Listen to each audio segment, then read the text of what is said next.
Là, nous sommes sur les rappels pédagogiques de la deuxième journée.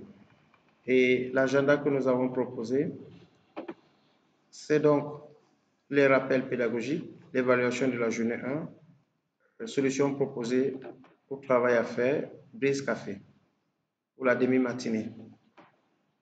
Pour les rappels pédagogiques, nous allons nous baser d'abord sur ce qui a été demandé. Donc, je vais partager tout l'écran pour que... Alors, dans la salle, vérifions, il n'y a personne dans la salle. Pour l'instant, il n'y a personne dans la salle. D'accord, donc, commençons par la notion de table, les tables, ou la table. Qu'est-ce qu'une table? Je vais l'expliquer ici. Donc, une table est une relation. Une table égale une relation. Une table égale une relation. Ça, c'est une formule. Qu'est-ce qu'une relation? Une relation est une table. Qu'est-ce qu'une table? On peut expliquer maintenant autrement, comme on l'a dit. C'est un objet concret ou abstrait. Un objet concret ou abstrait ayant une existence réelle, pourvu d'une existence réelle. Tout ça, c'est la théorie. Donnons un exemple. Exemple de table, la table client. Le client est une table. La table produit. J'ai donné des exemples qui se contredisent. Le client est une table, un objet concret, parce qu'on voit le client. Le produit est un objet concret aussi parce qu'on voit le produit. On voit le riz, on voit le sucre. C'est aussi concret. C'est une table. On peut avoir une table qu'on appelle matière. Ça, c'est un objet abstrait. Parce qu'on ne peut pas toucher une matière. Matière, exemple, LGBT, on comprend, on voit LGBT, on comprend, mais on ne peut pas toucher. On ne sait pas ce que c'est. C'est conceptuel. L'avion, c'est concret. Le pilote, c'est concret. Mais le vol, on ne le touche pas, mais c'est un concept. Le fait que l'avion décolle, c'est un vol. Donc, on a une table, c'est un objet concret ou abstrait. Et une table doit avoir des attributs qu'on appelle encore les propriétés. Les champs. C'est ça la table. Un objet concret ou abstrait pourvu d'une existence réelle. Exemple de table, le client. Maintenant, pour mieux comprendre, on donne les détails dans la table. Si nous disons la table client, il faudra qu'on donne ses champs ou ses attributs. Parmi lesquels nous avons dit le premier attribut, c'est le code. Il faudra qu'on imagine une clé qu'on peut appeler code client, qu'on peut appeler le numéro du client, qu'on peut appeler ID client. Ce qu'on va appeler tout à l'heure dans la conception des synonymes. Le synonyme, c'est quelque chose qu'on peut appeler autrement. On peut dire je vais à l'université, je vais à la grande école, donc c'est des synonymes. Vous n'êtes pas obligé de dire toujours votre client, on peut dire une client. L'essentiel, c'est de lui donner un nom. On aura le nom du client, on a le prénom, on a le téléphone, on a l'adresse par exemple. Je peux m'arrêter là. Donc, qu'est-ce qu'une table? Une table est un objet concret ou abstrait ayant une existence réelle et qui contient des attributs. On ne peut pas définir table autrement. C'est ça la notion de table. Et la base donnée va contenir plusieurs tables. Si c'est une seule table, ce n'est pas une base donnée. Si on dit client seulement, je vais créer une base donnée qui gère les clients, on met une table client, on met tout à l'intérieur, il faut tout. C'est un désordre. Ce n'est pas une base donnée parce qu'on n'a pas fait la conception correcte. Ce qu'on appelle une modélisation. On ne peut pas créer une base donnée, une table, une seule table avec tous les éléments. Dans le client, on trouve fournisseur. Parce qu'on a une autre table qu'on peut appeler ici fournisseur. C'est différent. Ce n'est pas la table client. On peut avoir une table qu'on appelle commande. Et chaque table aura une clé. Numéro du fournisseur, le nom du fournisseur, etc. Numéro de la commande, la date de la commande, etc. On va voir la notion de table. La personne qui a demandé table, si elle était là, ce serait mieux de poser la question si elle n'a pas compris. Donc, la table, c'est un objet concret ou abstrait ayant une existence réelle. Le deuxième participant, j'ai bien compris. On explique d'abord ça et après on fait une révision globale. Le chrono, s'il vous plaît. Le chrono, il reste combien de temps? 15. Expliquez brièvement les chemins.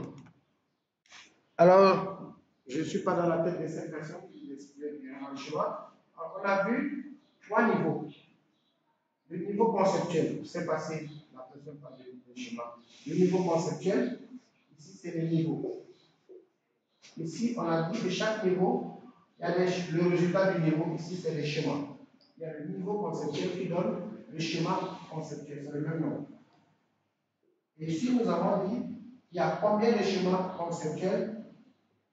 Ici, c'est un seul, parce que c'est la base de données. On va expliquer les schémas. On avait dit ici le niveau, ici, on termine par le niveau externe. Le niveau externe. Il y a trois niveaux. Le niveau conceptuel, qu'on retient déjà correctement. Externe, parce que c'est la visibilité, c'est tout ce qui s'affiche. Conceptuel, c'est ce qu'on conçoit. Sans machine, on peut concevoir avec du papier. Le niveau externe, c'est le résultat final. Déjà, les utilisateurs n'ont pas besoin de savoir comment l'informaticien fait. Ce qu'il veut savoir, c'est que je vais réserver mon billet d'avion. Qu'est-ce qu'il faut? Aller sur Internet, un site, je tape, j'ai le lien, j'ai les écrans. 10 minutes, 3 minutes, j'ai fini la réservation. C'est le niveau externe. La perception que l'utilisateur a de la base de données. Tout ce qu'il voit sur les écrans qu'il voit, le niveau externe. Qu'est-ce qu'il aura? Le schéma externe d'abord. Le schéma externe. Donc, le schéma s'appelle externe. Combien de schémas externes? N schémas. Il y a beaucoup. Ça dépend de la base. C'est des écrans. Il y a un logiciel peut avoir plusieurs écrans. C'est ça le schéma externe. Et là, j'ai laissé celui du milieu. Comment on l'a appelé? Interne. Le niveau interne. On l'appelle encore physique, hein? Le niveau interne ou physique. Il aura ici le schéma physique ou le schéma interne. C'est le même. Donc, les gens préfèrent dire ici schéma physique. Comment on dit physique? Ici, n'est-ce pas? Physique, voilà. Le schéma physique. Et combien de schémas physiques? Un seul. Donc, les schémas que la personne demande d'expliquer, on va essayer d'expliquer. Le schéma conceptuel, c'est comme ce qu'on a dessiné hier. C'est des tables, des objets qui seront reliés entre eux. Ici, j'ai dit que je peux appeler table 1, table 2, table 3. Les tables qui sont reliées entre elles constituent le niveau conceptuel, le schéma conceptuel. Là, on est dans la conception de la base de données. C'est ça le schéma conceptuel. C'est le nombre. Le nombre de schémas. Le nombre de. Combien de schémas est-ce qu'on a combien de schémas conceptuels dans une base de données? C'est ce que j'appelle le nombre. Si on veut concevoir une base de données, on aura combien de schémas conceptuels? On a un seul schéma conceptuel. C'est-à-dire tous les éléments seront reliés entre eux. Ça, j'ai dit, le nombre de schémas conceptuels, c'est 1. Le nombre de schémas physiques, c'est 1 aussi parce que cette base-là, on va créer les objets dans la machine, comme on va le faire aujourd'hui. Table client, on crée le code, le nom, la taille, etc. Et les clés primaires. Donc, on aura un seul schéma physique aussi, parce que les choses sont reliées entre elles. Par contre, au niveau externe, les écrans sont en fonction des besoins. La secrétaire de l'université n'aura pas besoin d'avoir l'écran qui gère les salaires des professeurs. On va affecter son comptable. Donc, le niveau de ceux qui gèrent les étudiants ou les gens payent, ce n'est pas le même écran qu'elle aura que le comptable. C'est ça qu'on appelle le niveau externe. On va maintenant diviser les choses. On a une base de données. Maintenant, on dit à l'informaticien, M. X qui est le comptable, il a besoin de voici son travail. Sur la base, il ne travaille que sur ça. Ce n'est pas lui qui fait les inscriptions. On ne doit pas lui donner la possibilité, on appelle ça les privilèges. On ne doit pas donner la possibilité au comptable de faire des choses qui ne sont pas dans son ressort. C'est ça qu'on appelle maintenant le schéma externe. Les schémas externes, ce sont les vues des utilisateurs. Celui qui fait Western Union dans sa boutique là, il n'aura qu'un seul écran pour envoyer ou retirer. S'il y a une erreur, ce n'est pas lui qui le fait, il va appeler au siège. Il dit que bon, telle personne est venue, veut qu'on annule son truc. Il ne peut pas annuler. On lui a bloqué tous les droits. Vous comprenez un peu les bases de comment il y a la discipline. Donc, celui qui annule, il est au siège. Lui aussi, lui ne peut pas envoyer aussi les Western Union. Ce n'est pas son travail. Le schéma externe par rapport à ça, c'est quoi? Comment? Le schéma externe. Par rapport à ce schéma. À celui-ci. Oui. Non, ce qui n'est pas ici. Là, c'est conceptuel. STEM, c'est les différents écrans. Quand j'ai affiché le logiciel hier, je suis allé à saisir des patients, par exemple. J'ai vu un écran qui est différent d'autres écrans du menu principal. C'est ça le schéma STEM. C'est la perception que l'utilisateur a de la base de données. C'est les vues des utilisateurs, les vues de la base de données. Je vais faire un dessin de schéma STEM. Par exemple, si on gère des produits, gestion des produits. Je peux avoir écran 1. J'ai un petit écran comme ça qui dit utilisateur, mot de passe. Ça, c'est pour l'entrée. Ça, c'est l'écran numéro 1. Ça, c'est un schéma externe. Il y a que le nom d'utilisateur et le mot de passe pour pouvoir entrer dans la base. C'est un écran. Deuxième écran, s'il rentre dans la base, on va lui donner un menu. Lui peut gérer les produits. Lui peut gérer les commandes. L'autre peut gérer les statistiques. Et s'il y aura quitté. Écran 2.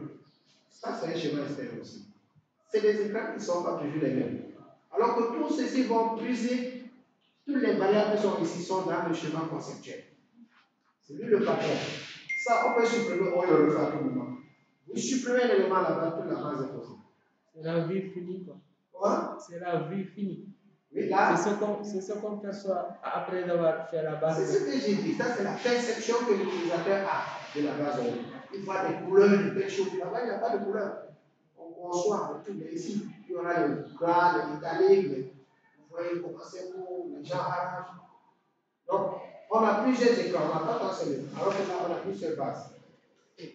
Donc, écran 1, écran 2. Maintenant, si quelqu'un clique sur produit, on va mettre l'écran des produits. Produit. Le code, le nom, le prix, etc., etc. Ça, c'est l'écran qui gère le produit. On va affecter à Amadou Diallo la saisie des produits. C'est tout son travail. Les commandes, on va affecter à une autre dame la gestion des commandes. C'est un autre écran. Les statistiques, on va affecter à un autre, c'est un autre écran. Et il y a quelqu'un qu'on appelle administrateur fichier principal qui peut gérer tous les écrans. Si on voit que Diallo, celui qui saisit les produits fait des bambous, on peut lui supprimer ces privilèges. On a affecté quelqu'un d'autre. Voilà donc ce qu'on appelle les schémas externes. Il y a plusieurs schémas externes. Mais il y a un seul schéma conceptuel, un seul schéma physique. C'est clair. Bon, je crois que la vidéo, ceux qui ne sont pas là vont suivre. Il ne faut pas oublier le chrono. Générer les éclaircissements sur les niveaux d'abstraction. C'est ce qu'on vient d'expliquer. Il y a 3 niveaux d'abstraction d'un système d'information. Le niveau conceptuel, le niveau interne et le niveau externe. Le niveau conceptuel, on va le revoir ici. C'est la conception de la base de données. Il y aura les interviews, il y aura les règles de gestion, il y aura les objets, les entités. On va mettre en relation et on va produire le schéma conceptuel. Maintenant, il y a 2 approches. Ça, c'est l'approche numérique. Si c'est l'approche base de données, ce qu'on va utiliser aujourd'hui, on va faire la méthode artisanale fonctionnelle. On va dégager un schéma. On ne va pas appeler le schéma conceptuel, mais on va appeler le schéma relationnel. Parce que c'est les bases de données produisent directement avec la méthode d'approche artisanale fonctionnelle. J'aimerais les éclaircissements, c'est bon. La différence entre les architectures. Alors, la différence entre les architectures, pour vous, je retiens 2 architectures. Quelqu'un peut me rappeler, on a vu 2 types d'architecture, fonctionnelle et opérationnelle. Alors, fonctionnelle, c'est en 6 parts. C'est une architecture à 3 niveaux. C'est une très grande architecture, là où on va vous parler de administrateur d'entreprise, administrateur base données, administrateur système. Les différents administrateurs. Bon, elle est un peu théorique. Mais pour vous, ce qui peut vous intéresser le plus, c'est l'architecture opérationnelle. Là, on parle de client-serveur, on parle de third party. Avant, on disait architecture 1 tiers, 2 tiers, 3 tiers. Maintenant, on résume tout ça, on dit client-serveur. Qu'est-ce que client-serveur? Client-serveur, le client et le serveur. C'est-à-dire, la plupart des systèmes fonctionnent sur la base d'un serveur. Le serveur aura une base donnée et le serveur sera consultable à distance. Donc, Les postes, comme je l'ai fait hier, ici, on aura un poste ici.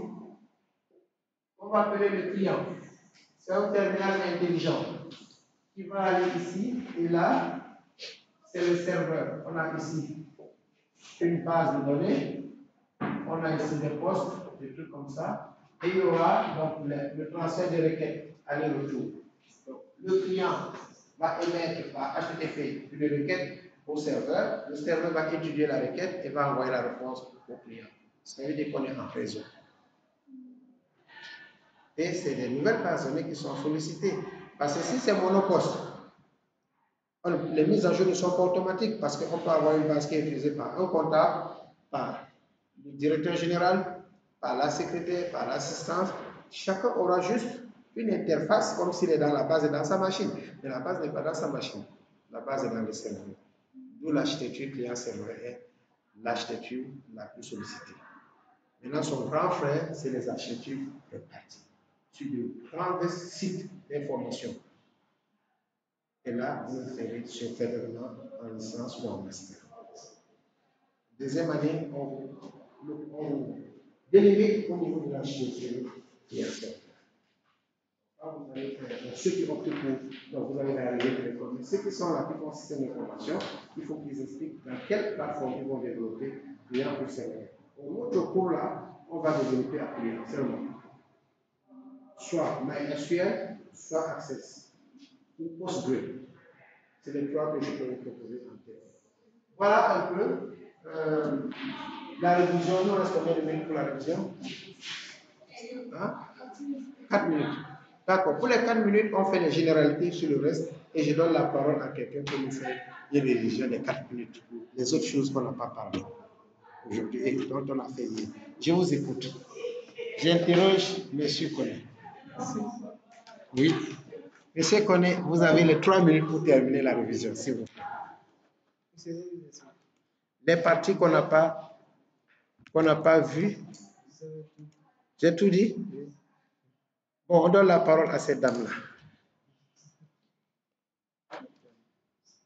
Nous sommes dans la machine, il me dit 17 minutes d'enregistrement. On vous écoute.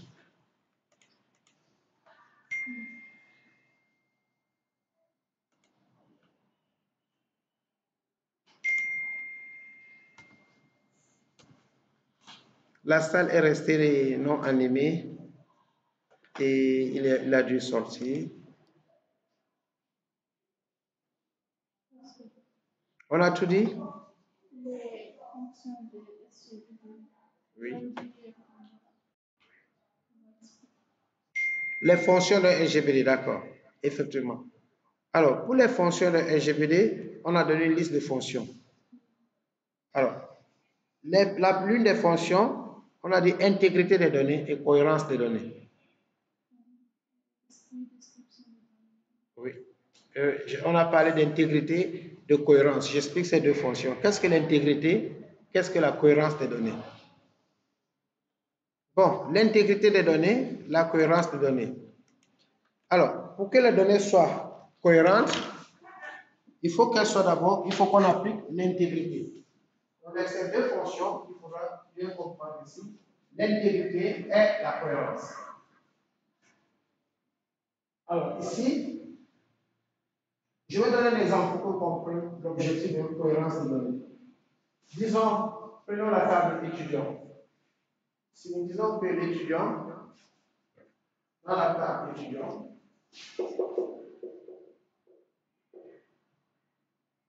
ou bien dans la table employé, agent, la table agent, c'est-à-dire, ici, l'agent a un numéro matricule, il a un nom, il a le salaire et on veut savoir si le masculin ou féminin. Je vais expliquer intégrité et cohérence. Si on a un agent qui a le numéro 1, il s'appelle A, il a le salaire de 3 millions, il est masculin. 2, A1, pardon, il s'appelle A2, A1, il a un salaire de 3 millions, il est féminin. Je mets ça. est-ce que cette base de données qui contient un agent, est-ce qu'elle est cohérente?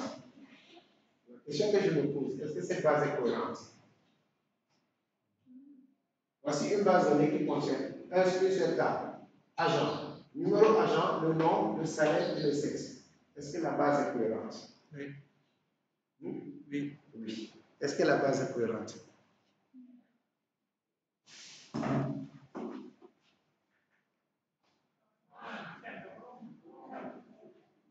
Est-ce qu'elle est cohérente? Messieurs, est-ce que la base est cohérente? Je dirais non. Elle n'est pas cohérente. Est-ce la table, je dis la table, parce que si je dis base, c'est trop dit.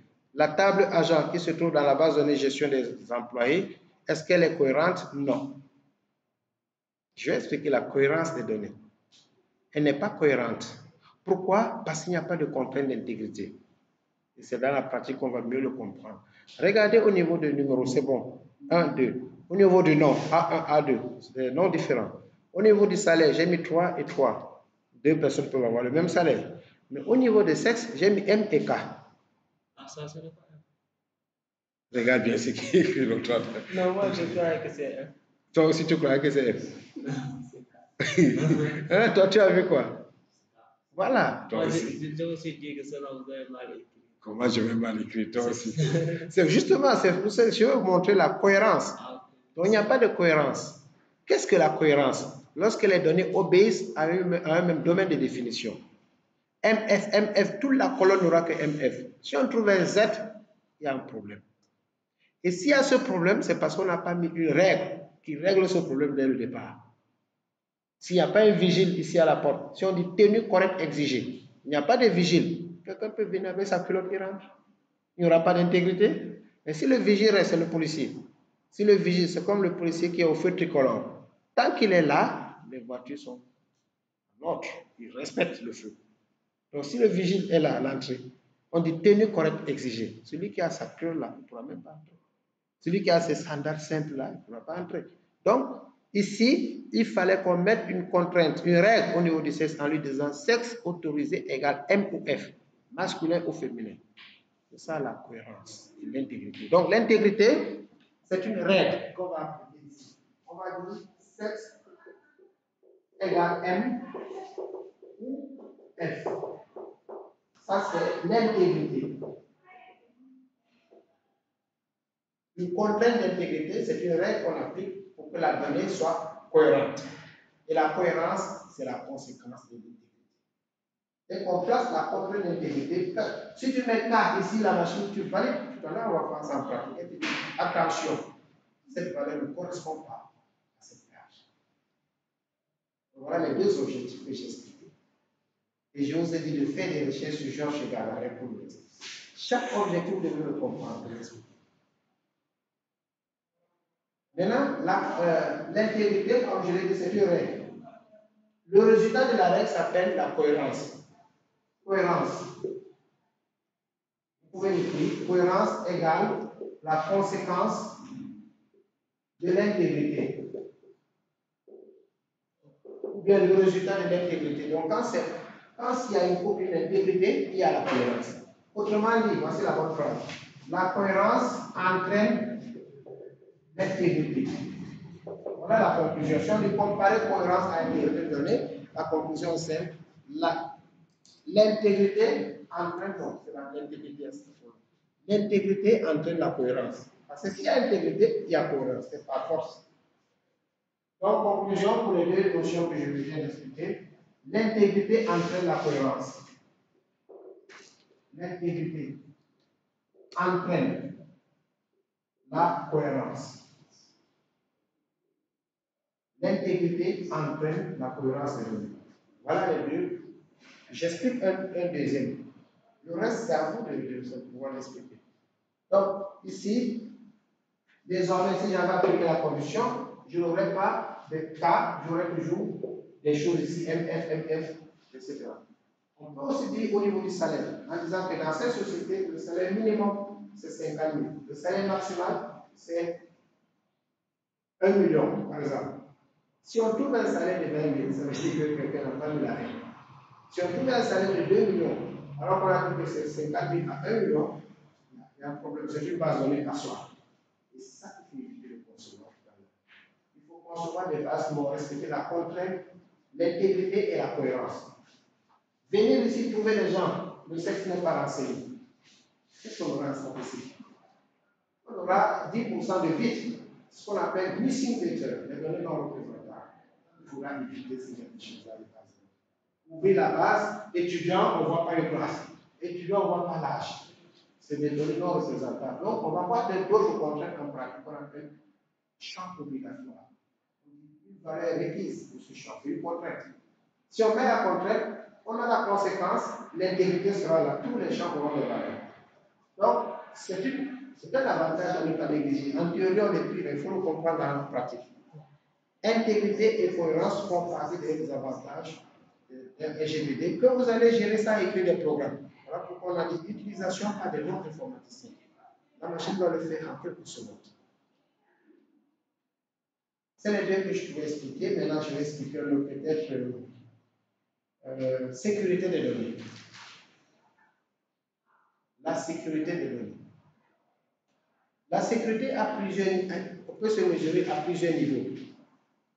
La sécurité contre les erreurs, la sécurité contre les accès mal intentionnés ou non autorisés, c'est-à-dire les mots de passe. La sécurité aussi peut être la cohérence et l'intégrité, parce que si ce n'est pas cohérent, ce n'est pas sécurisé. La sécurité n'est pas simplement fermer la porte à clé, mais aussi c'est avoir la propriété dans la maison et tout. Donc il y a plusieurs niveaux de sécurité. Il y a la sécurité au niveau des accès, des indiscrétions. Donc voici les niveaux de sécurité. Premier indiscrétion. Donc si on veut expliquer la sécurité, indiscrétion. Contre les indiscrétions. Ça, c'est le premier niveau de sécurité. La sécurité contre les indiscrétions, mais ce n'est pas le seul niveau. Les indiscrétions, c'est quoi? Avoir que n'importe qui ne vienne pas entrer dans votre base de données. Le premier niveau de mot de passe. Sécurité contre les pannes.